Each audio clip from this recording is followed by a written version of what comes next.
All right, everybody. Today's episode is sponsored by Blind Barrels, a company that offers an exclusive blind whiskey tasting experience. Bob and I tried their product in season 6, and it led directly to this ad because we are such huge fans of what they are doing. If you are interested in sampling the very best in American craft whiskey, then use our code FILM10 at their checkout for 10% off a yearly or quarterly subscription, or even off a single box to try it out. And remember, if you're hunting for rare whiskeys, you can always buy the whiskey you've tried on their website, often at prices cheaper than MSRP. Check them out at blindbarrels.com and use code FILM10 for 10% off on your order. Hey, want to make a podcast? Spotify's got a platform that lets you make one super easily, then distribute it everywhere and even make money. All in one place for free. It's called Spotify for Podcasters, and here's how it works. Spotify for Podcasters lets you record and edit podcasts right from your phone or computer, so no matter what your setup is like, you can start creating today. Then you can distribute your podcast to Spotify and everywhere else podcasts are heard. Hey, even video podcasts are available on Spotify, and you can do cool things like Q&As and polls at the end of each of your episodes to get people interacting with you on Spotify. With Spotify for Podcasters, you can earn money in a variety of ways, including ads and podcast subscriptions. And best of all, it's totally free with no catch. We've been using Spotify for Podcasters. Anchor has now rebranded into Spotify for Podcasters, so it's been totally integrated, it works perfectly, and we're distributed all over the world because of it. Try Spotify for Podcasters today. In 2008, director and star Clint Eastwood gave the world a gritty drama about how to gain a backbone and be a real man. In 2023, we return to a flight of 5 whiskeys from Buffalo Trace. The film is Gran Torino. The whiskey is Benchmark Single Barrel. And we'll review them both. This is the Film and Whiskey Podcast.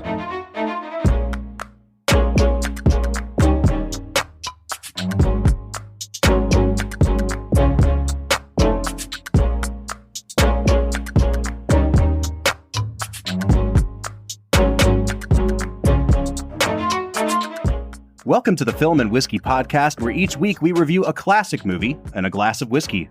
I'm Bob Book. I'm Brad G. And this week we are wrapping up our mini-series of films by director Clint Eastwood with his 2008 film Gran Torino. Brad, before we dive into anything else today, I gotta get your immediate reaction, having just watched this movie. Mm-hmm. Thoughts on these 3 Eastwood films? Do they feel kind of like of a piece? Do they feel very different from each other? Are we going to have themes that are consistent throughout all 3 here? That's an interesting question. I think that Mystic River stands out, partially because Clint's not in it. That definitely makes a difference. But Gran Torino kind of feels like, I don't know, the baby boomer version of Unforgiven. Mm-hmm. Is that fair? Yeah, I think so. He's been around the block a few times. He's back for one last rodeo. I think it's more like, the Greatest Generation version, more than even the baby boomer version. But I'm with you, man. Over the last couple of weeks, I've been kind of kicking around this theory that I don't know if it's really a theory or if it's just generally accepted knowledge, that ever since Unforgiven, his directorial output has really kind of all revolved around the themes of the effects of violence. And violence can be interpreted a number of ways. In Unforgiven, it's, literal handgun murder violence. In movies like, Changeling, it's violence that's inflicted upon people by corrupt systems. In Mystic River, it's sexual violence. In this movie, it's racial violence. And, the effects of war, which is something he also touched on in the 2 movies he made prior to this.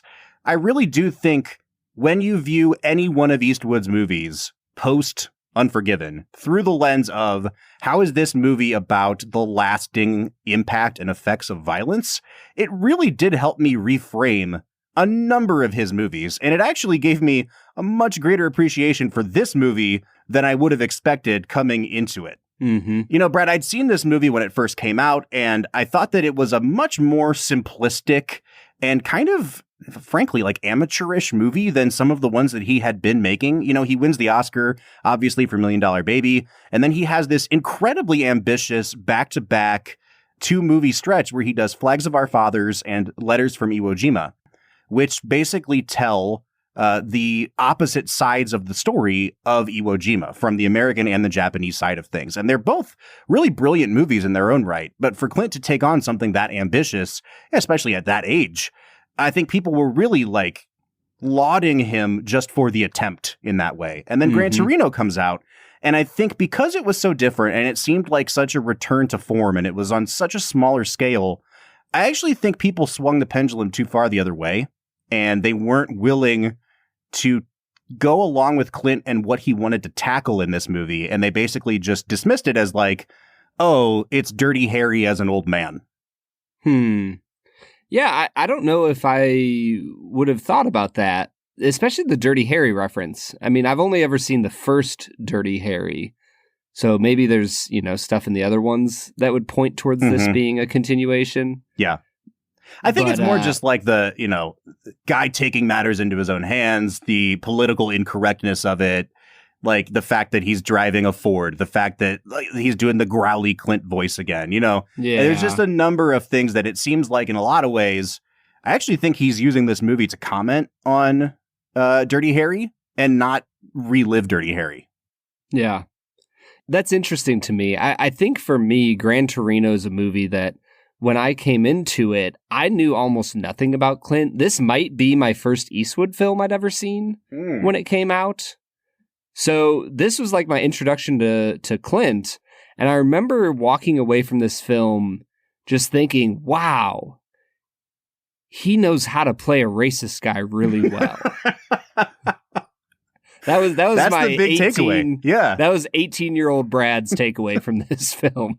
We'll save that for Brad Explains, which we'll get to in a minute. But before we get there, we have a guest today that's been patiently waiting here on the other end of the line. His name is Noah Gittell. He's joining us for the first time. He is a film critic for Washington City Paper. He has bylines that have appeared in The Ringer, The Atlantic, LA Review of Books. He's been in GQ. The guy's been all over the place. He's one of my favorite follows on Twitter.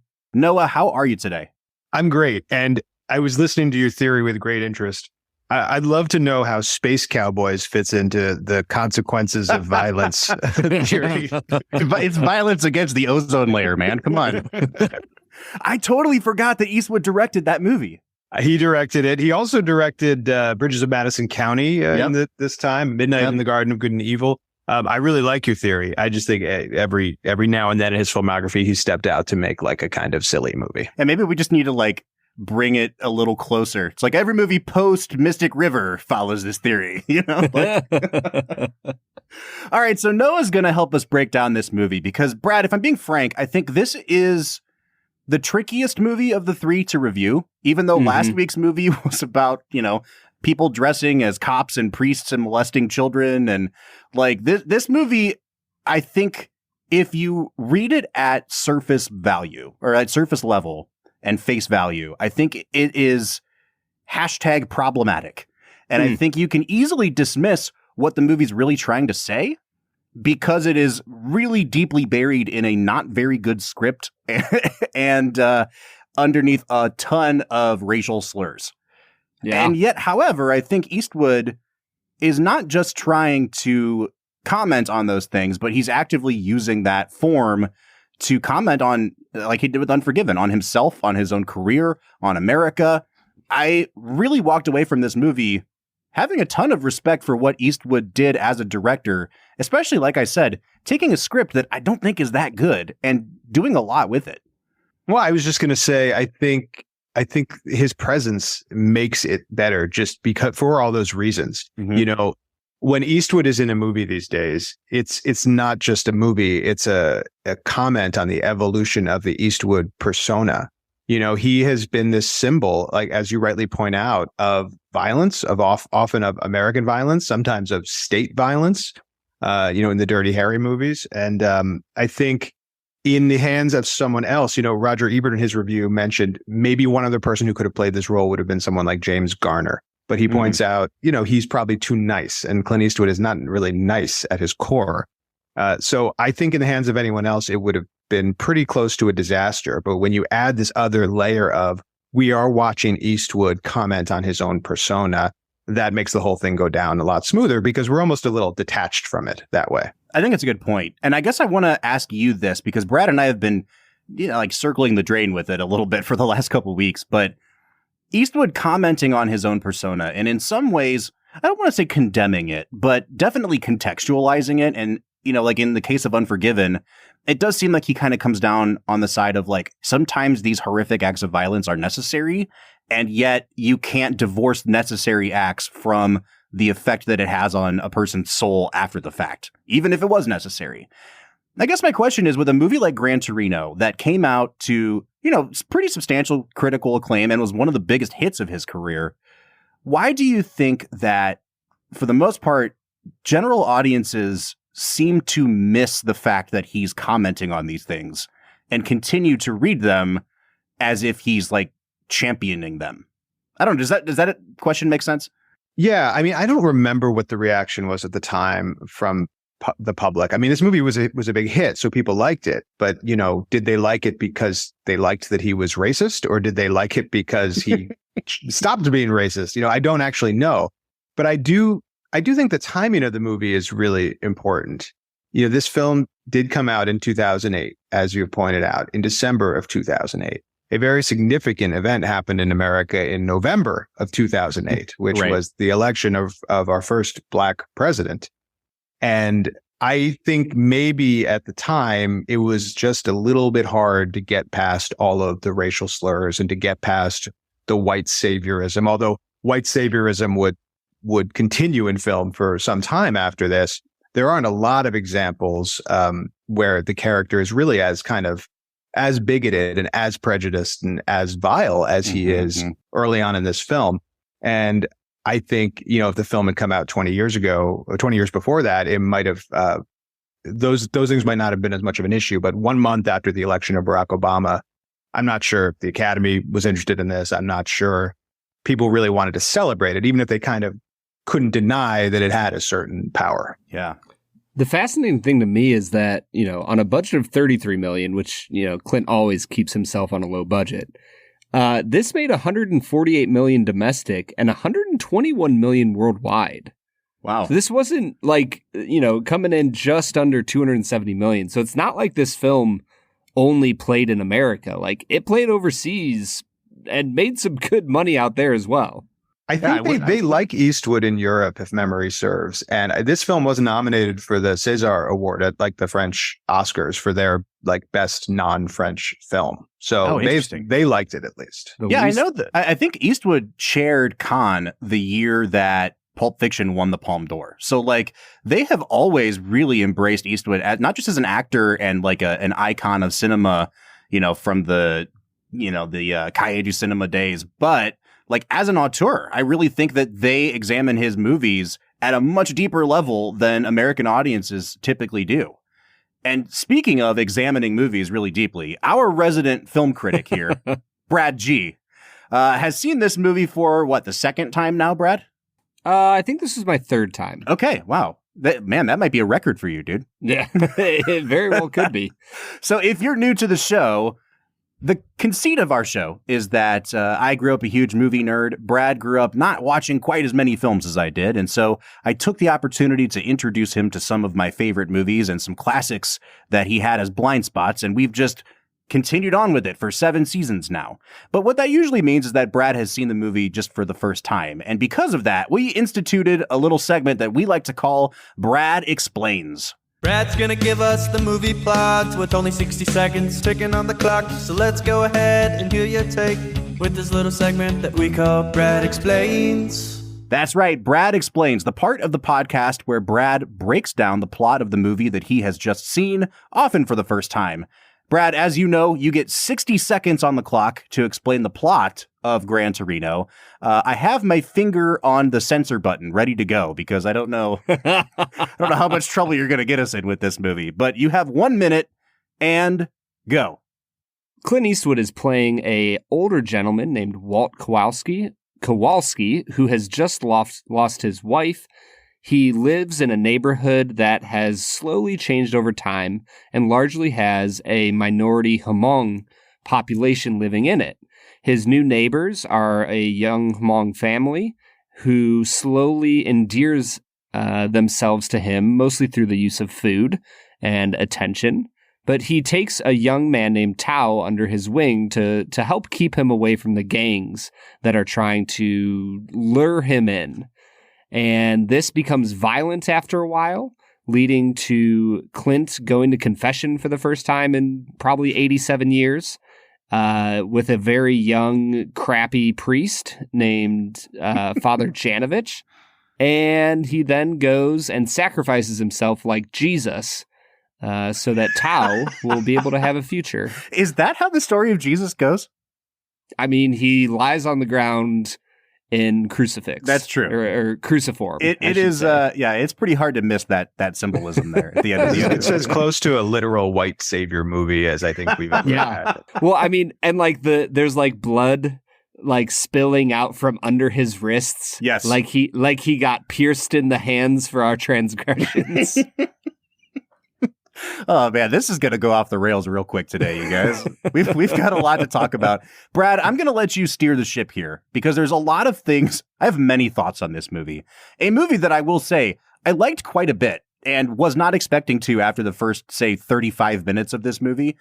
But there's many directions we can go. So where do you want to start today?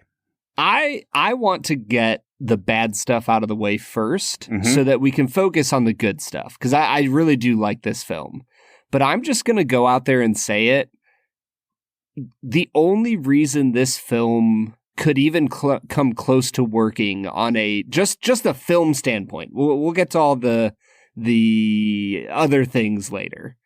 But as a film, this would be like a C movie if it wasn't for Clint being a really great actor. Yeah. And that's because the script is terrible, the dialogue is terrible, and the acting is terrible outside of Clint.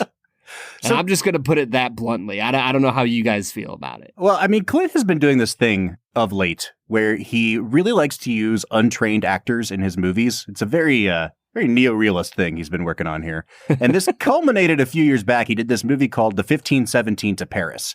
And it was about this real-life story of a train that got hijacked, and there were some American Marines or some sort of soldiers on board that thwarted the attempt. And Clint recreated this as a film using the real people as his actors. And it's a difficult movie to watch because they are not good actors. And I feel like that's a therapist pipe dream. Like he paid you to recreate the traumatic experience you had to go through. Oh man. Let's talk about that. Right. So anyway, I mean, in this movie, he does the same thing. And this movie was completed in like 32 days, I think, was the shooting schedule on this movie. And we talked a bit about this last week. Clint likes to go at a breakneck pace. He likes to use the first take almost always and never really does a second take of anything. And in this movie, he said it was especially important because a lot of his actors didn't speak English. And so he was giving them basic acting 101 kind of things and then would take what he got and go on to the next thing. I guess my question is, why do you do that, Clint Eastwood? Because you're right, man. Like, I really think that outside of Clint Eastwood and maybe one or two bit parts, there's not very much good acting happening in this movie. Mm-mm. It's very strange that he does this, as you point out, because if you're going to use non-actors or let's say first-time actors, I could understand the value of doing that if you wanted to really shape their performance. Mm-hmm. But Clint Eastwood does not do that. You know, he famously, as he only shoots one or two takes, he famously doesn't give his actors a lot of direction. He doesn't even say action when he's starting a take because he wants to keep everything as relaxed as possible, which also might make sense if he was going for some sort of naturalistic documentary feel in his films. You know, but this is like melodrama. It's like myth. And to have actors who clearly are doing the first acting they've ever done in their life, it doesn't make a lot of sense. No, not at all. I mean, and here's the thing though, Brad, and I was kind of texting you about this as I was watching the film. The two main, I don't want to call them kid actors, but let's be honest, like they're probably teenagers. So I'll call them the two main kid actors. I give a pass to in a lot of ways because they, at least to this point, were not really professional actors. And I think they've both had acting gigs since then. The one that really got me is the guy that plays the priest. And we were talking about this. Brad, you and I are very sensitive to portrayals of ministers on film as two guys who went through seminary and are still very in tune with that side of things. I appreciate what Clint tries to do or what the script tries to do with that character, but especially in the first 4 or 5 scenes where the priest shows up, it's like he needed a second take, man, because the dialogue is so forced and so hard for this guy to get through. It was a bad performance, Brad. Yeah, it really was. I mean, if he's trying to give a honest look at a really awkward, Catholic priest, then man, he nailed it. But as far as like adding to the plot and give you something just to enjoy as you watch, because that's kind of why we watch movies, there wasn't much there, Bob. I wanted to punch that. I mean, maybe that was the thing. He wanted to punch the priest in the face, and I kind of did too. I do think that's part of it, and I did think we're supposed to also be annoyed by this priest and find him insufferable. But at the end, we're supposed to sort of admire him. So, and I didn't at all. But I think maybe maybe you're onto something, though. Like, I wonder if part of what's going on is that he wants to be the best actor in the movie. Like he wants the movie to center around him. And he doesn't want to be challenged. I mean, honestly, that priest, the guy who played the priest, he looked like he was intimidated by Clint Eastwood. And I could see that working for the character, but it didn't work in the film because he's not a good actor. And I think maybe Clint's ego is getting the better of him in this case. I will step in and defend him a little bit. His name is Christopher Carley. The script does him no favors. And this is especially apparent towards the end of the movie, where the best scene featuring the priest is he comes over to Walt's house after this horrific act of violence has happened. And basically it seems like he's consenting to, or at least acknowledging that Walt's about to go kill some people. And he drinks a beer and he's like, screw it. Like, what can you do? Kind of a thing. And it's like, oh, okay. Like Clint is really showing that this priest is a real person too. And he doesn't have all the answers. And then the very next scene, Clint goes back to church and it's as if the whole prior scene hadn't happened. It's like they relive the same conversation and the priest has a completely different take on it now. And it really threw me because there was like no link between those two scenes whatsoever. And it almost seemed like you could have had one or the other, but he used both. And it really hurt, I think, for me, at least, the character's reputation. And it also really negatively impacted how I evaluated that performance. Yeah, 100%. Like when he's yelling after him, what are you going to do, Walt? And then like you see him, I don't know if it's the next scene, but soon after you see him at this house where he knows that there's going to be violence, and he's like imploring these police officers to stay, and then they're frog marching him into their car and leaving. And I'm like, that doesn't happen in real life. Like that scene was the most egregiously just dumb and should not have been a part of the movie. The cops saying like, nuts. We have strict orders to keep you wherever we go. Like, no, you don't. Yeah. Like the taxpayers are not funding this. Come on, man. Well, between that and the confession scene, it is almost like there was a late stage effort. Like, we have to make the priest more sympathetic, or we have to give him more authority in the film or something. And maybe it's just the filmmaker losing his nerve a little bit, or trying to satisfy a Catholic audience or something like that. Who knows? But it does seem to come out of nowhere at that stage of the movie. So this is a good segue, I think, into talking about the script a little bit, and also going back to, Brad, your initial statement that this movie doesn't work if it's not for Clint. And I think that's true on like a number of levels. It doesn't work if not for Clint because Clint's the best actor in this movie by leaps and bounds, but also because without Clint in this movie, then this movie is not a commentary upon anything else other than like what's on the page. And when you look at the script, it's written by a guy named Nick Schenk, who then becomes kind of Eastwood's go-to guy for his last few movies. He's had Schenk write all of them. And he said that this script had been kicking around Hollywood for quite a while and no one wanted to produce it. And all of a sudden, Eastwood picks it up.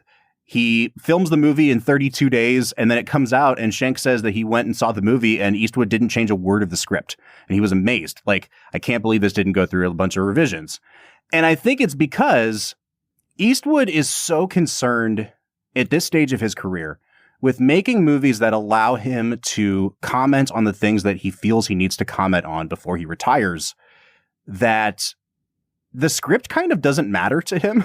Like, I was thinking about this with $1 Million Baby when we were rewatching it for a bonus episode that's coming up, Brad. And that is a significantly better script than this movie. But I also don't know that everything in that script is intended for Eastwood's not intending that to be a commentary on everything that he wants to do. But he takes these scripts that give him opportunities, like in this movie, it's an opportunity to kind of go back to the Unforgiven well and do the whole I'm commenting on this phase of my life, the Dirty Harrys, the vigilante kind of thing, and the effects of that.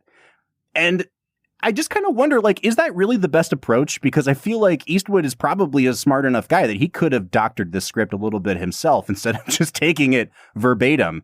Because, again, like the first, I don't know, Brad, what would you say? 30, 35, 40 minutes of the movie are legit bad. Yeah, they are. And it feels like he just continues throughout the whole movie to just give you little like vignettes of what's happening. And then there's an awkward transition and we're just on to the next vignette of something that feels very surface level. And I think that's the big problem with no revisions here on the script, is that every single part of this film takes a lot of digging to get to anything meaningful. And I think the reason this works, Bob, or I guess I should say, I think the reason this worked for the public, this is Bob, I'm venturing into your territory here. Yes, the snobbery. Like, I can feel it coming off of you right now, man. Yeah, this film plays well to an audience that's just like, man, like, yeah, we shouldn't be racist, but like, he's pointing out some truths here. Yeah, but see, here's the thing. And this is crazy. I feel like we are in opposite political sides that we normally are, Brad. Like, I really think that this movie is doing a lot more covertly than it seems like it is, because everything seems like it's right out in the open. And like you said, the Jesus symbolism at the end and the very obvious racial dialogue that is throughout the movie. But then you get like little things in the background sometimes, even the way shots are framed. Like every time you see an American flag behind Walt in this movie, it's when he's doing something that is abhorrent. Like it's when he's being racist or it's when he's threatening somebody. And it's this really interesting little thing that Eastwood's throwing in. He doesn't comment on it, but it's like only when Walt is doing things that we as Americans don't like, you know, at least that we wouldn't admit that we like, is when he is showing American iconography in the background. So like, it's really interesting because I think that you can read this movie in the most surface level way possible, but there is a lot going on under the surface. But I think that's the issue, is that he didn't take the time with it. The subject matter and the way the script goes about it is so difficult that he needed to spend more time with it to draw out those nuances so that the audience would get those things more easily. I don't think anybody would, from the average movie-going population, would be like, every time he's an a-hole, there's an American flag in the background. Yeah, I get it. You know what I mean? Yeah. All right, Noah, you set us straight here a little bit. Like, I mean, do you think that there's a lot under the surface here, or do you think it is a pretty easy to understand surface level movie? No, I think you're both right. And I think it's what makes this both an engaging experience watching this movie and a frustrating one. I will say, I think we might be giving him a little too much credit when we try to determine the origins of his methods of not changing the words of the screenplay and not giving his actors any direction and only doing one takes. Like, is it possible he just doesn't really want to do things? Like he just wants to have a nice day at the office and go home. I mean, yeah. I don't, in a way that's fine. I mean, the movies turn out okay, but I do think they would maybe turn out better if he paid a little more attention to some of the details. If he tightened the script up, I think you could lose some stuff from the script. Frankly, one of the things I liked a lot about the movie because it's sort of a pet issue for me is the portrayal of just what it's like to be an old person, like the way his kids treat him, the way his grandkids treat him. I don't know that I had ever quite seen it portrayed that way before. And yet I think that's quite realistic. I mean, my wife is a realtor. She sees people trying to kick their parents out of their homes all the time. And I really liked that part of the movie, although I don't really think it was necessary at all. Like, I think you could have cut quite a lot of that stuff. We didn't need to see his son calling him, trying to get Lions tickets out of him. Right. If they had focused a little more on the relationship with the family and really stayed tight on that, I think the film would have been a lot stronger. So it's one of those movies where it's about a lot of things, and it probably didn't need to be about that many things. The only reason that works, and we keep coming back to this point, is when you have a star of his just absolute magnetism at the center of it to kind of tie it all together. Otherwise, I think this movie goes off into a million different places. And I do think there's some lovely touches in the film. I noticed the American flag stuff as well. And I mean, a movie like this isn't that different than something Oliver Stone might have made in the 80s or 90s. This is a movie about the trauma of war in many, many ways. And that's probing and that's thoughtful. And we like those kinds of movies, but it's just so rough around the edges. And if we're sitting here asking if that's accidental or if it's on purpose, if something has gone wrong. Well, I will say, like, I'm going to give Clint a little bit of credit here, because as I'm thinking about this movie, I'm thinking to myself, like, yeah, I don't know if any other filmmaker could have made this even more overt than Eastwood did. Like, it's certainly not subtle. And then you said Oliver Stone, and I was like, oh, there's one. Like there's a guy who's known for his subtlety. But I'm with you, man. I think that this is not a long movie. Like, it's an hour 55, something like that. And yet it feels like they probably could have trimmed this down to like a tight 90 and really made it about the core story here, hinted at the stuff with the kids, dabbled in the stuff with Catholicism, but the whole priest storyline is really unnecessary. Everything with his kids is really unnecessary. And I keep coming back to this idea of like the 35, 40 minute mark in the movie being where it picks up, because that's where it becomes a very kind of traditional standard narrative, complete with montage of him mentoring this kid. And it's not till that relationship gets established and, the character of Walt starts to soften a little bit and there's some human connection made there.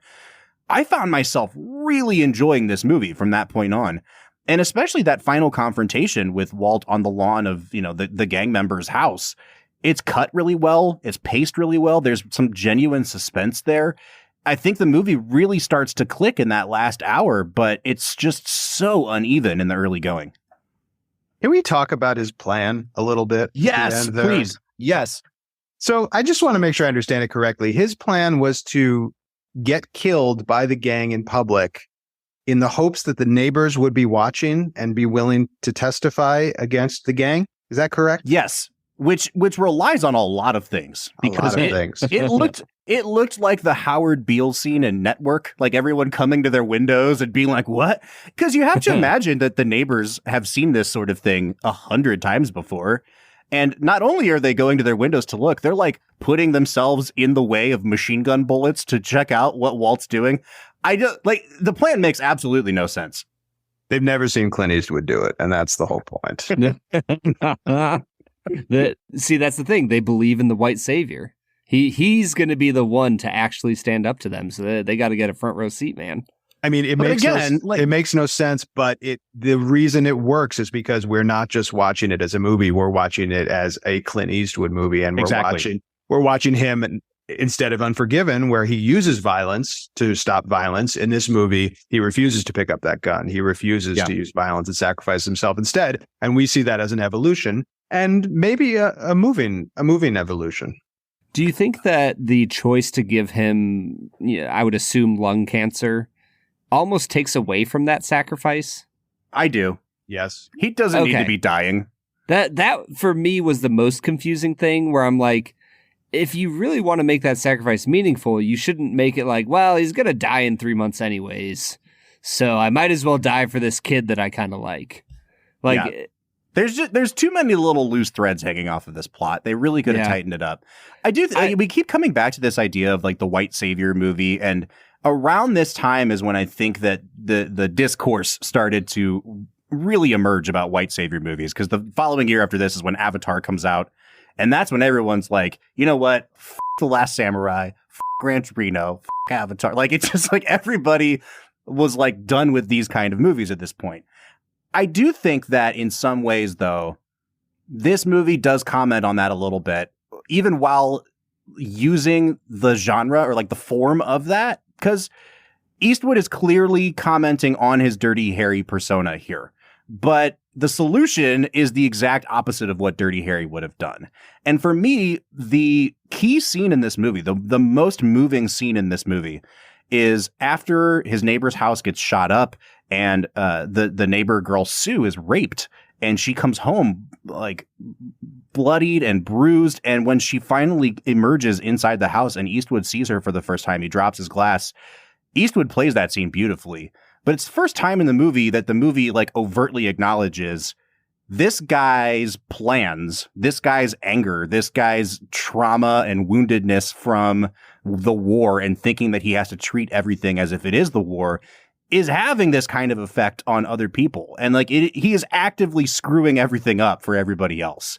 And that's not the kind of consideration that you typically get in a quote unquote white savior movie, which is like, my presence here is actually actively hurting everybody. And I did like that they folded in that touch, because I don't know what it looks like on the page. I don't know if that realization hits as hard in just the script, but Eastwood really did, I think, make sure that that was felt, you know, from a director standpoint. I think it's a great point. And, you know, obviously that plays out where he locks Tao in the basement and refuses to let him get hurt. He realizes this is something he has to do himself. I think it's well done, and I think it does make the movie complex. You know, it also maybe gets a little bit erased by the literal white saviorism at the end. You know, the fact that he does that sacrifice, I think, is kind of overpowers any complexity in some ways to the film. But you're right that it's a nice touch, and that moment stood out to me as well. The dropping of the glass is really well directed, that sequence, to give it a lot of impact.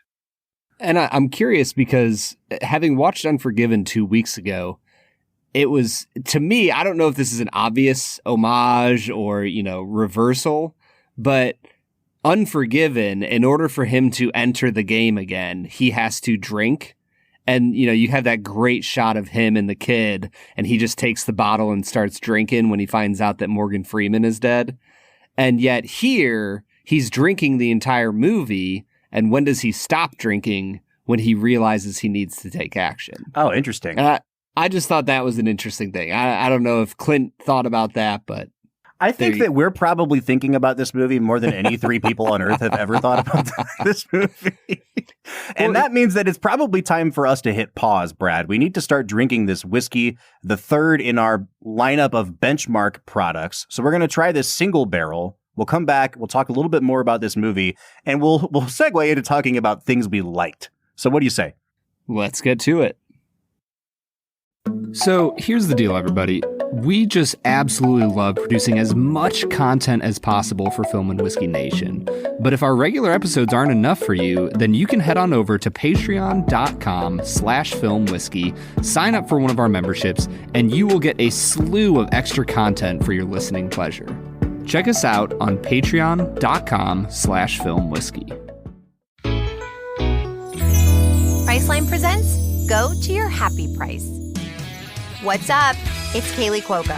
When it comes to travel, we all have a happy place. You can see yourself already there. It's beautiful. It might be sunny and sandy for some, neon and urban for others, deserts or rainforests or hiking trails. With Priceline, you can get to your happy place for a happy price with deals you really can't find anywhere else. Like up to 60% off select hotels to Costa Rica or 5-star hotels for 2-star prices in Cabo. Go to Priceline.com and travel to your happy place for a happy price. All right, see ya. I'm off to Miami.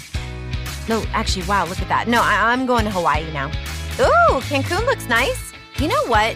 Belize looks pretty nice this time of year. Or, Palm Springs. Go to your happy place for a happy price. Go to your happy price, Priceline.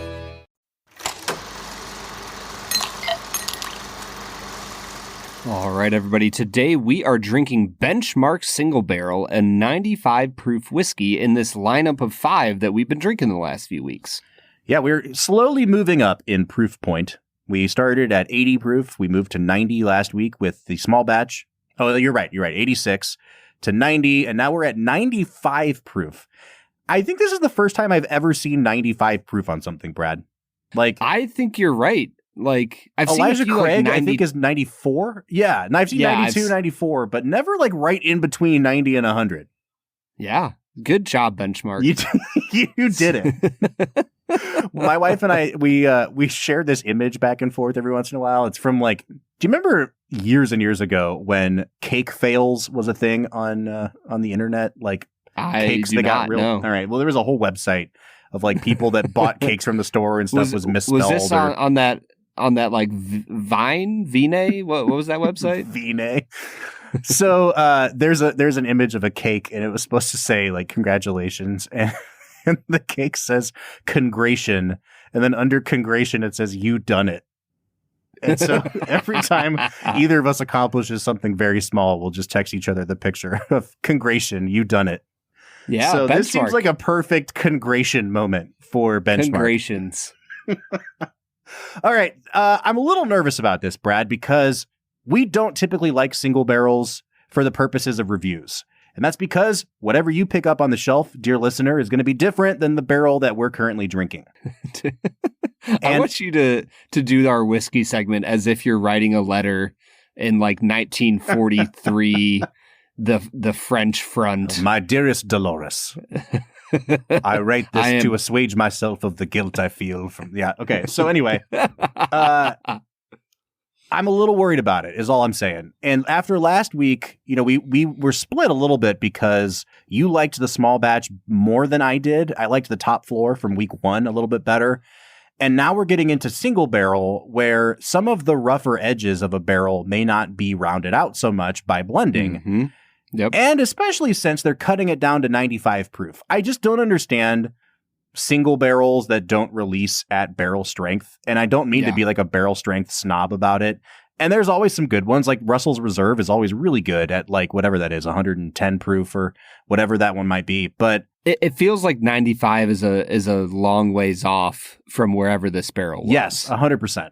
That's my issue with it. I don't know, man. I'm ready to dive in. Before we start sniffing this thing, how much is it going to set you back, Brad? This is, I think, the most expensive of the lineup at $25. Wow, 25. We have really upped it here from the 18 we spent last week. So, yeah, you know, we do it for you, Film and Whiskey Nation. We spent 25 whole American dollars on this. Dropping the big bucks. This seems like a Walt Kowalski kind of bourbon, though. Like this seems like the kind of thing you reach for after pounding some PBRs on your porch. Yeah, I was going to say the fact that it has words after Benchmark, I think would turn him off to it. I feel like he's a Benchmark kind of guy. $10. Yep. All right, Brad, what are you picking up on the nose of this Benchmark single barrel? There's stuff, Bob. There's for me it was sour apple, like a light brown sugar, like specifically it's not a dark brown sugar, it's very light, and ethanol. Yeah. I don't know if you've ever gotten an ethanol, nose before, but it's here. Yep. Yeah, I mean, that's exactly what I'm picking up. When I first poured it into the glass, it had this almost artificially caramel smell, like a caramel sauce that you get out of a jar for ice cream topping. Caramel sauce. Yeah. You know, like the things they squirt in your drink at Starbucks that's called caramel sauce. It's not caramel. Yes. Caramel sauce. Yep. Yeah, 100%. It smelled like that. And then that went away and it was replaced with the artificial green apple, like Jolly Rancher. Yep. Just covered up in oak and ethanol. So, you know what it is? What? It's the green apple caramel suckers that you buy. I want to compare it to that, but those are so much better than this.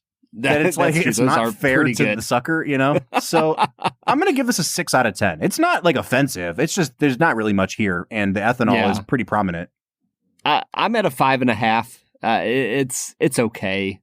When I got into the actual palate, it got a little worse. Like it still is sticking in that tart green apple. I got a little bit of cinnamon going on here. And then for me, it was just a lot of corn coming through. Wow.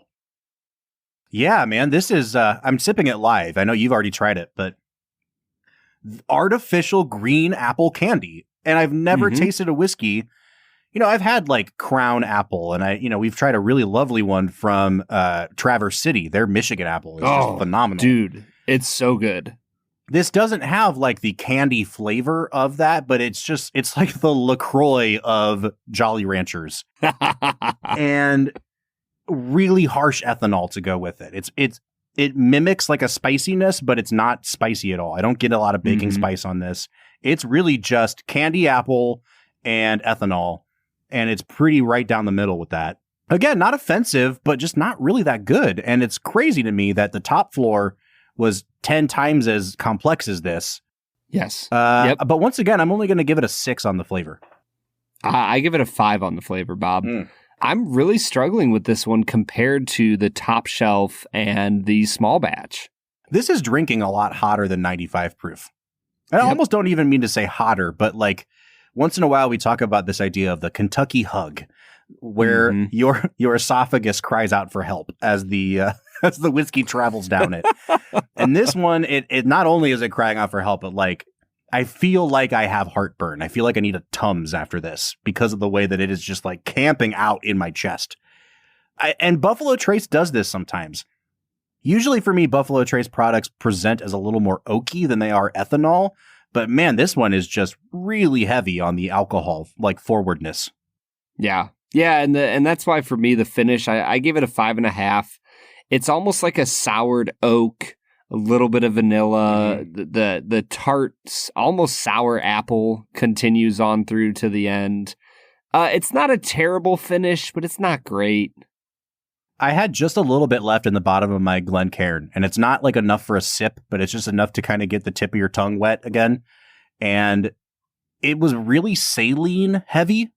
Like I didn't pick up on the saltiness of it before, but it actually was a lot better. It tasted like salted caramel. I just don't think that's really present while you're drinking it. And the finish is almost non-existent, except for that Kentucky hug to remind you of what you've just been drinking. There's nothing left on my palate except for some very, very subtle corn and oak. I'm just going to give it like a 5 on the finish. Yeah. And with balance, I'll give it a 5 as well. It's just average all around, and there's not enough complexity and not enough good flavors here to give it any higher on a score. Yeah, I'm going to give it a 5.5. I'm with you. I always feel bad giving anything like a 5 or less, just because we so rarely actually go under the halfway mark on our scores, Brad. Like, it's really rare that you get less than a 25 out of 50. If you age a whiskey to 4 years and put it in a bottle and it gets to our glass, it's at least a 50 out of 100 most times. Yeah. And so I'm going to give it a 5.5 on the balance, but you're right. Everything you've said, I agree with. And that brings us to value. At $25, this is a terrible value. This is really, really bad value. When you can get the benchmark top floor for $15, that is like week after week, that thing is doing nothing but improve in my mind. This one is like, I don't know, a 3 out of 10 on value. That's what I gave it. Yeah. I mean, I will say to get a single barrel bourbon at $25 is pretty much unheard of, but that's why this is a $25 single barrel bourbon.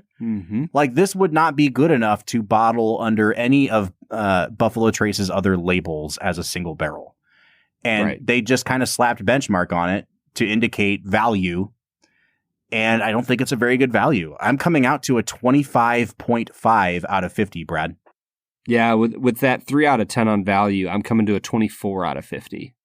All right, so we are just at a 49.5 out of 100. So we actually are under that 50 mark, or a 24.75 out of 50. I am not going to recommend buying. I am not going to recommend trying, with the small caveat, this is a single barrel. So I have no idea what the variation between barrels looks like for a product like Benchmark, where they're going for value above all else.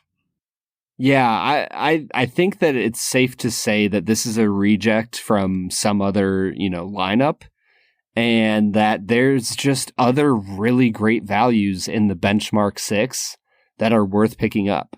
I mean, if I'm being very blunt with you, Bob, I think I would prefer to drink $10 Benchmark over this. I probably would too. I mean, I'd have to try them side by side, but they are at least comparable enough that it gets me a little angry to think about the fact that Benchmark and this are similar. Yeah, and there's a $15 difference in price. I think we need to demand our money back from Party Source. All right, man, let's get back into talking about Gran Torino. What do you say? Let's get to it. Smoothie King asks, what's that sound? That's the sound of hearts popping out of your eyes when you see Smoothie King's all-new smoothie bowls. These Power Pack beauties are just waiting to be spooned. Our smoothie bowls start with acai or pitaya and are handcrafted with fresh toppings like sliced bananas, sweet berries, ripe mangoes, crunchy Purely Elizabeth granola, and a savory peanut butter drizzle. That's the sound of a smoothie bowl being made fresh, just for you. The new Smoothie Bowls menu, only at Smoothie King. All right, everybody, that was Benchmark Single Barrel, a whiskey that we drank. We sure did. And that's pretty much all we can say about it, Brad. Yeah, that's it, man. But now, we'll leave that experience behind, and we look forward to Canada's favorite segment, Two Facts and a Falsehood. Brad is gonna try to stump you, Bob. Two are right and one is wrong. Two facts and a falsehood. Two facts and a falsehood. This is the part of the podcast where Brad presents 3 items as fact about the making of this movie, one of which he has completely made up, and it is my job to determine which one is the lie. Luckily, I have a guest here with me today that I can use as a phone-a-friend. As we all know, Noah is an expert in the making of the movie Gran Torino. So I'll be calling on him for some help here. Brad, I can't imagine that there were a lot of trivia things about the making of this movie since it only took like 5 days to shoot. Yeah, the list was a little bit shorter than most IMDb lists. Yeah, I will say, important caveat. We usually call these facts from the IMDb trivia page. So, we're going to put the word fact in quotes on this, but only one of them was actually generated by Brad. I was going to say that's the key thing, is that one of them I completely made up. And the other two of them someone came else out of the completely internet. Yes, exactly. Yes. I hope you at least All pick right, Brad. ones that 90% of IMDb users found interesting, because that seems to be a pretty good metric. Yeah, I love that. Like 5 out of 5 people found this helpful. Like, okay, Yeah. I'm sorry. Sorry that my knowledge of this movie wasn't helpful for you. All right, dude, hit me with your 2 facts and a falsehood. Alrighty, fact number 1, Ford Gran Torinos were built in, this is my editorial comment, God's greatest gift to mankind, the beautiful state of Ohio. They were built in Lorain, Ohio, 145 miles from Detroit, Michigan. Walt's truck could have been built in Wayne, Michigan, 20 miles from Highland Park. Okay. Fact number 2, Walt's dog, Daisy, is actually Clint Eastwood's beloved family retriever in real life. What was the dog's name? Daisy. Actually, Daisy? Oh, that was not a part of either my making it up or the IMDb trivia page. All right, cool. Who's to say? Fact number 3, the production of the film was delayed in early 2008 by a few months due to unforeseeable conflict of the government bailout of the big 3 motor companies, and the studio was deciding whether or not it would be profitable to attach the vehicle's name to their movie. Oh, interesting. Huh. Well, okay, hold on. Noah, you got to help me out here. Fun fact about Noah. This is an actual fact. You used to be in the political realm. That's true. So was the bailout in the Obama administration, though?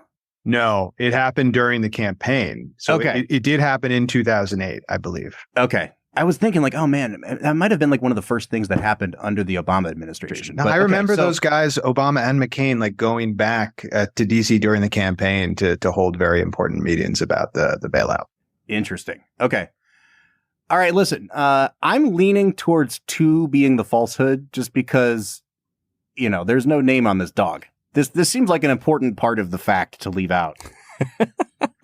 Number 1 sounded true enough. And this is the key with Brad, Noah, is that if it sounds plausible, Brad probably didn't write it. So, Can I say something about the dog? Yeah, go for it. I think, that dog was very well trained. And based on what we're kind of determining about Clint Eastwood's work ethic, that I'm not sure he would have taken the trouble to train that dog. But he's also too prideful to let somebody else train it really well. I was going to say, it's not as if they asked the dog to do a lot. Like, the dog just laid on the porch. I think you could train most dogs to do that. So, I'll go out on a limb here so that we won't put Noah's reputation up on the line. Brad, I'm going to say 2's the falsehood. That Walt's dog Daisy is actually Clint Eastwood's dog? Yes, that's my final answer. That is a truth. No! Oh, man. Yeah. All right, so what's the falsehood? Fact number 3 was the falsehood. Man. They were not concerned about the impact of the auto bailout on the Nope, they sure weren't. Seems obvious in retrospect. I was about to say, I was like, I finished writing that one, and I was like, I don't have the energy to write a different one, but I think this might be one of my worst. That's hilarious.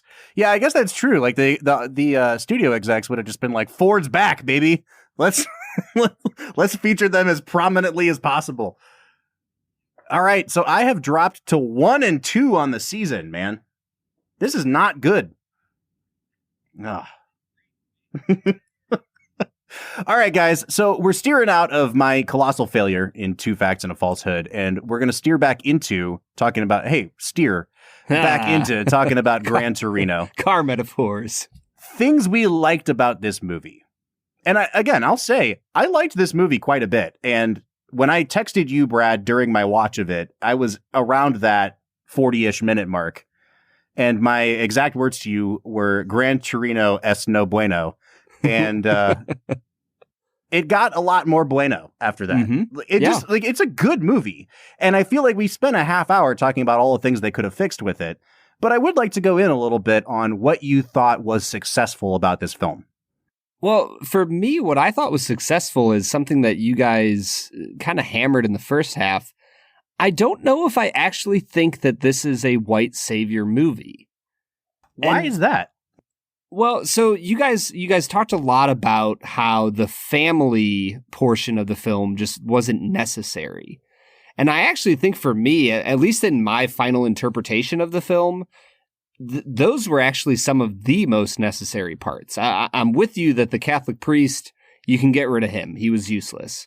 But the family segments, even as poorly acted as they are, the sons feel like they belong in a really good Christian movie. But I think that what you have here is a movie about how a person has grown old.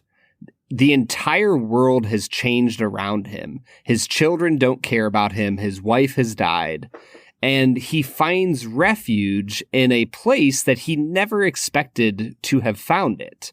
And so in the end, he fights and sacrifices himself for that new family. And so the impact of that for me was to say that Walt isn't going to die for his children. Like, his children have abandoned him. And as he slowly moves from a place of racism into understanding this group of people who he did not like before, they become a people that save him from a meaningless life and a meaningless existence. Because if he doesn't die for Tao, then he looks at his life and goes, what the heck was the point? Like, I have these kids who suck and grandkids who are even worse, and I've amounted to nothing. And yet now he has somebody who is worth dying for. He has a family that he cares about. And in a certain sense, they save him from a meaningless life. What you have just described is the exact plot of the movie Avatar. No, There but for you real. So here's what I'll say. I think we need to define our terms a little bit, because we've been using this term white savior movie. And I think that, in some regards, it's a you know it when you see it kind of movie. But I think a really great example is the movie The Last Samurai, which I love. I love that movie. It's a good movie. But it is the idea that a typically white male enters into a culture that is not his own, and a culture that has an insurmountable problem that needs to be solved that the quote unquote natives in that environment can't do themselves. And only through the help of the white male can they be saved. And I think, Brad, that I hear what you're saying, but I think that this is the perfect corollary to this is Unforgiven. And I've seen a lot of people call Unforgiven an anti-Western, and it's not an anti-Western. Like, there's a lot of movies set in the American West that are not Westerns. Unforgiven is 100% a Western. It's a Western that's commenting on Westerns. And I think in the same way, like I kind of hinted at this in the first half, I think this is a white savior movie that is commenting on white savior movies, because in very few of these movies do the characters actually have to reckon with the effects of them bringing their culture and their arrogance and their dominance into the environment that they're in. And I think this movie does that really well. But I do hear you in that, like, Walt's isolation is like a huge key. And Noah, you were talking about this too. Like the kids thing is a big part of this movie. His kids rejecting him is what kind of separates this, I think, from a lot of other movies that you could call a white savior movie. You know, I think, Brad, what you were saying made me think about it a little differently, which is, you know, when I think of a white savior movie, I think of a movie also something like The Help, you know, which is purportedly about this marginalized group, right? Is it about people in a prior era who were discriminated against, marginalized, oppressed? That is what the movie's about. That's the points the movie is trying to win from the audience, right? Except the only way that it can do that is by framing it through a white character's eyes, right? And having a white character lift them out of poverty or oppression or whatever. Give them a voice. It may be. Exactly. And the one thing I will say in favor of Gran Torino not being a white savior movie is there is not any moment in this movie that I think Gran Torino is about the Hmong people. It's not. It is about Clint Eastwood's character, 100%. It doesn't. I think it is interested in discrimination against them and the challenges that they face, but not that interested. I think it's much more interested in Clint Eastwood's attitude towards them. So that either makes it the most white savior-y movie, or it makes it not one at all, because it's not selling itself as a film that like has something meaningful to say about that group of people. Yeah, no, I'm 100% with you. As I was kind of percolating this idea of it not being a white savior movie, it hit me. I was like, this movie is so deeply cemented in Walt's point of view. And like honestly, the most white savior-y thing that happens is when he's teaching Tao how to do these things, you know, like care for his home and, you know, chip paint off the thing and repaint homes and all that. Like, that's fine. Tao's a young kid, but it's when he's sending Tao to like fix up other Hmong people's homes that it's like, oh, none of these people know how to care for a home unless Clint comes in and helps them. Like that's the only thing that for me really like strongly smacks of white saviorism. But the rest of it, like you said, Noah, feels like it's honing in on his isolation and what's going to save him from that. I did like those scenes of him and Tao hanging out, getting along. It's felt very formulaic to me, like a Man Called Otto. I haven't seen A Man Called Otto, but I assume something like that happens in it. When old grumpy man, learns to open up by being around a kid. That's good stuff. Listen, I ate that movie up. I was like, this is terrible, and I love it. I did not enjoy A Man Called Otto whatsoever. All right, real quick, I want to touch on something that we really haven't talked about very much, Brad, and that is Eastwood as composer. So we mentioned it, I think you mentioned it in your 2 Facts and a Falsehood on Unforgiven, and we talked about it a little bit last week with Mystic River and how the weird major chords in that movie don't work for us.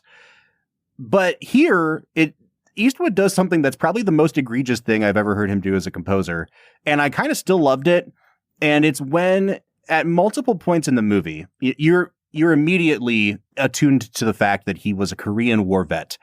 And at multiple points in the movie, they play these like when Johnny comes marching in drums underneath Eastwood's actions. And I kind of loved it. And it's a terrible score. Like I would never turn this on in the car to listen to like, however, once again, I think it's this really obvious, but kind of neat thing that he does of commenting on a certain thing. And it's like, you could read that as, hell yeah, Clint Eastwood's going to ride into battle and kill these guys, or like, you know, justifying his vengefulness and his anger. But it's really not. I think it's 100%, you know, because that theme stops once Walt has that confrontation with the consequences of his actions in the home of his neighbor. It is very much a comment on like, he has been trained by what he did in the military and by the trauma that has been caused by that throughout his life to retaliate as if he needs to go into battle. And so when they play that theme, you as an audience member are not supposed to be like rooting for him. Or, you know, perhaps it's like implicating us in our own like desire to see Clint Eastwood kill people because it's fun to watch Clint Eastwood kill people. I really liked that little touch. And I know that like, yeah, you guys have both already said I'm giving Eastwood way too much credit. And I didn't think this would be the movie that I would do it with, like over against even Unforgiven. But it's really nice to see him still dealing with those same themes, even into, you know, 2008 with this movie. For me, all of the little drum rolls that he gives himself, I thought that it was just kind of like a callback to be like, hey, have you ever heard of PTSD? This is it.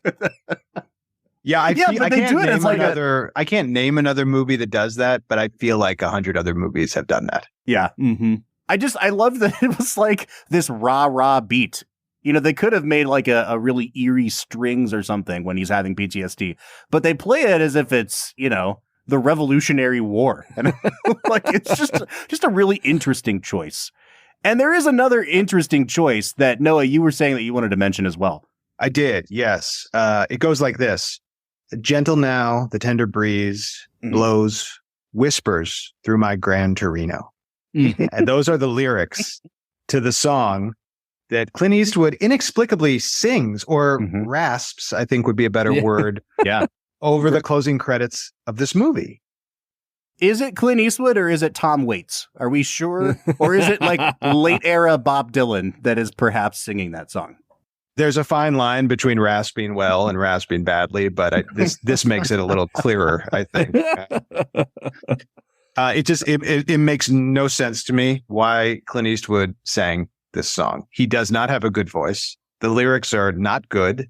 The song apparently was written by Jamie Cullum, who I don't really know who that is, but he seems to be a songwriter of some renown. He got his song into a movie. I mean, have you ever done that, Noah? No, certainly not. Certainly not. Okay, so I remember Jamie Cullum having like a really minor pop hit in the early 2000s. I don't remember what it was, but I remember the name. Did he also sing? There's like a song that plays over a montage in the movie, and it sounds like Discount Coldplay. Do you know what I mean? It sounds like The Scientist by Coldplay, but not as good. That's probably him. That sounds like Jamie Cullum. Okay, all right, cool. I feel like he just got bodied by us, and he didn't even deserve we don't even know who he is. Wait, are we supposed to think that Walt is singing that song from heaven? Is that the vibe you're getting there? That's the only way to interpret it, Noah. Let me tell you guys, I have never turned off a movie faster than like the second I saw directed by Clint Eastwood. I was like, and I'm done, because I heard 3 lines of that song and I was like, oh, I am not doing this for a minute and a half. And I'm glad I did. I didn't even know that the words Gran Torino were in the song, because I think I checked out before we got to that point. I mean, that's the thing is like, we want to talk about this movie and how complex it is and how ambiguous its portrayal of Walt is. But in the end, it's Walt singing a song from heaven about his car. I mean, the car, which is a symbol of this kind of old school masculinity. Like it does make me wonder in this final choice, how much Clint Eastwood really is ambivalent about all that's in the movie. Well, getting back to what you were saying in the first half of like, you know, maybe Eastwood just didn't want to do this or didn't want to do that. I mean, the guy has won 2 directing Oscars. He's won 2 Best Pictures. He's never won for acting, even though he's been nominated a couple times. And I think, maybe he just comes back to do this movie because he's like, I want my acting Oscar and I want to be recognized for writing music. So I'm not only am I going to compose the score, I'm going to sing this song so that I can get on stage at the Oscars and sing my Oscar-nominated Best Original Song. Like, I wouldn't put it past him that's what he's doing here. And it's a tragedy that it did not happen. Can you imagine seeing Clint Eastwood on stage at the Oscars singing this song? What? We've seen worse performances at the Oscars. I just want I want Clint Eastwood and Jamie Cullum to basically be doing the Bradley Cooper, Lady Gaga Shallow moment on stage together, sharing a piano bench and canoodling while they sing this song. Or maybe sing into an empty chair. That might work. All right, guys, before we wind down today, we do have one more segment left, and that is perhaps my favorite one, and it's called Let's Make It a Double. We're near the end of the episode, so thanks for listening to the Film and Whiskey Show. Let's pair another film with this one, even if it's a struggle. It's our final segment of the day, now let's make it a double. This is the part of the podcast where we pick a movie to pair up with the film we've been reviewing to make the perfect double feature. Brad, I'm going to start with you because I've really been racking my brain to try to figure out what I want to pair this with, and I'm not sure. So I'm gonna vamp for a couple more seconds and let you go ahead and do it. Oh man, I don't think this is a good pairing, Bob, but I'm gonna do it anyways. I'm gonna pair this movie with another film, largely about cars, and one that made car chases famous. I'm gonna pair it with Bullitt. Oh, interesting. I don't honestly know why, other than the fact that the Gran Torino came out, in the same era as all of the cars in Bullitt. Mm-hmm. And I think that'd be a fun little evening. You end on a bit of a lighter note with Bullitt, right? Yeah. All right. Noah, how about you? Well, I've given this a lot of thought. And I'm going to pair it with Blue Collar, which to me is another movie set in Detroit and another film about race relations, but one that's going to make Gran Torino look very bad in comparison because I think it has one of the more thoughtful, nuanced portrayals of race, labor issues, and some other things that you will find in a movie. So I'd make it a Detroit double feature, and Gran Torino is going to come out on the losing end on that one, unfortunately. There you go.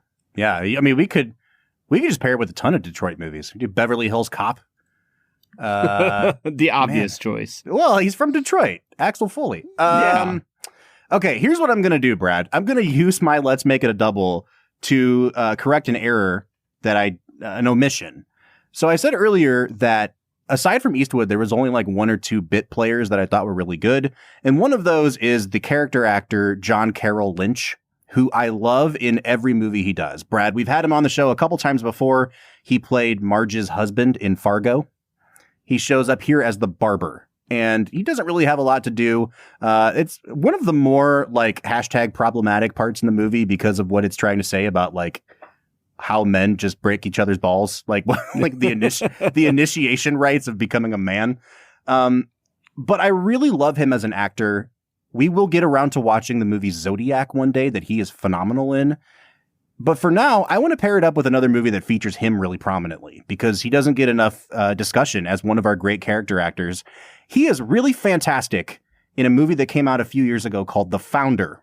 And this is a movie about Ray Kroc, the guy who basically expanded the McDonald's empire, taking it away from the McDonald brothers who founded it. It's essentially The Social Network for baby boomers. It's a really good movie with Michael Keaton, and John Carroll Lynch plays one of the McDonald brothers. And I just want to give the guy a little bit of love. I think that I would absolutely watch a double feature with this movie and Fargo to see him, with this movie and Zodiac to see him. But I'm going to give a little bit of love to a movie I really, really liked called The Founder. Well, The Founder, that is a choice, Bob. I think very clear interaction. If only the McDonald brothers had held up Ray Kroc at gunpoint and said, "Get off my lawn." What might have been? Yeah, what might have been? We wouldn't all be consuming just terrible food for us all the time. There you go. Man, that'd be a sad alternate Alternate future, Bob. Well, guys, I think we've said a lot of things that have needed to be said about this movie. We probably could have gone a lot more deeply into certain areas, but I think we're kind of getting to that point. What are your guys' final scores for Gran Torino? Brad, I'm going to give this movie a 7.5 out of 10. I think that there are moments of this movie that are quite good. Like, I would probably give parts of this movie an 8.5 out of 10. I would give the first 40 minutes of this movie about a 3 out of 10. And I guess it kind of washes out. It's a good movie. It is the worst of the three that we watched, just from a filmmaking standpoint and especially from a scripting standpoint. But it's still worthwhile. And I didn't expect it to be worthwhile. And I think it's, to be frank, like kind of a minor miracle that it ended up being a worthwhile movie that is a pretty good feather in the cap for Clint Eastwood, even though he's still making movies 15 years later that we didn't expect him to be making. So it's a 7.5 for me. Yeah, I don't know what to do with this, because I remember walking away from it the first time I saw it and being like, oh, wow, I like that movie. That was fine. That was good. And the second time I watched it being like, this wasn't as good as I remember. There's some issues here. And then this time, my third time watching it, being like, oh, wow. There are some problems with this movie, and it's not just the racial stuff, like the acting and the script, and even the way he transitions from one scene to scene. It's kind of like he just was like, well, I'm done with that now, so I guess I'm going to start this new thing. I like this movie a lot, but I'm going to give it a 6.5. Oh, wow. Okay. It's the highest 6.5 I would ever give it, like a film where I'm like, yeah, I'd probably watch this again at some point, but it just doesn't really work for me. And yet it kind of does. I don't know, man. I'm all messed up here. There's a part of me that completely understands that this is like your 2.5 out of 4-star movie that you catch on AMC on a Saturday, and you're like, yeah, I'll watch part of Gran Torino. Mm-hmm. That's fine. Yeah. Yeah, I get it. I think I agree with both of you. Like, this is not bad enough to be a 6, definitely not good enough to be an 8, right? It's that kind of movie. Mm-hmm. Yep. The thing about it is, as we've been talking about it, I feel my opinion of it getting lower and lower and lower, because when you start unpacking it and you see the contradictions and you see the flaws, it really doesn't hold together. But there is a power to the filmmaking. I mean, Eastwood knows what he's doing. Somehow, mm-hmm. He's getting home by dinner time and he's making a good movie, and he does know how to do this. And I'm trying to put myself back in the space that I was in when I watched it, which was, that was a pretty good movie. So I'm going to split your difference. And I think this is a straight 7. I love it. All right. So we are all coming out to an average of a 7 out of 10, but we'd like to know what you think. Have you seen Gran Torino? Did you see it when it first came out 15 years ago? Have you reevaluated it since then? You can let us know your opinion on the movie by reaching out to us on our social media accounts, Facebook, Twitter, or Instagram @FilmWhiskey. Or jump onto the Discord. We are on there every single day talking to you guys, the fans of the Film and Whiskey podcast. So if you want to join, you can find a link to our Discord at the end of every single one of our show notes. Brad, we are leaving Clint Eastwood behind, and we are going in the Wayback Machine, revisiting classic Hollywood for the first time in a while. I'm really glad to be thrown way back to the 40s and 50s again, because we are going to be doing a mini series of films by one of our favorite directors, Billy Wilder, and we're kicking it off with what might be his masterpiece, 1950s Sunset Boulevard. Bro, I am like so jazzed to watch this movie and to watch 3 Billy in a row. Yeah, I can't wait, man. Well, we want to say thank you again to Noah Gittell for joining us today. Noah, what do you have coming down the pike that you can plug here? Oh, okay. Well, nothing urgent coming up. I would just encourage folks to keep an eye on my Twitter account, which is Noah Gittell. That's 2 T's and 2 L's. And like most folks, I have started a Substack over the last few months. It's called Good Eye. And it's about movies and also about baseball quite a bit, and a little bit about baseball movies. We did a mini, like a bonus episode a few years ago, and we did the best baseball movies, and we shook out to, I think, the final 2 were Moneyball for people who don't like baseball and A League of Their Own, which I know is the film that you have since crowned as the best baseball movie. I know that you're doing, I think this coming weekend, you're doing like an intro of the movie. I am at the Metrograph in New York. It is my favorite baseball movie, but Moneyball is the correct choice for people who are not baseball fans. That movie was not designed for baseball people. Baseball people pick it apart, especially baseball players. I've spoken to quite a few of them, and they really hate that movie. But I know a lot of folks who don't like baseball at all who think it's great. You guys aren't going to put Trouble with the Curve up there? Your boy Clint Eastwood?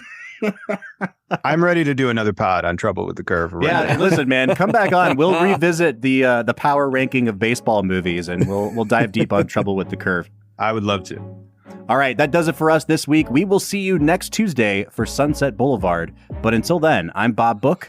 I'm Brad G. And we'll see you next time.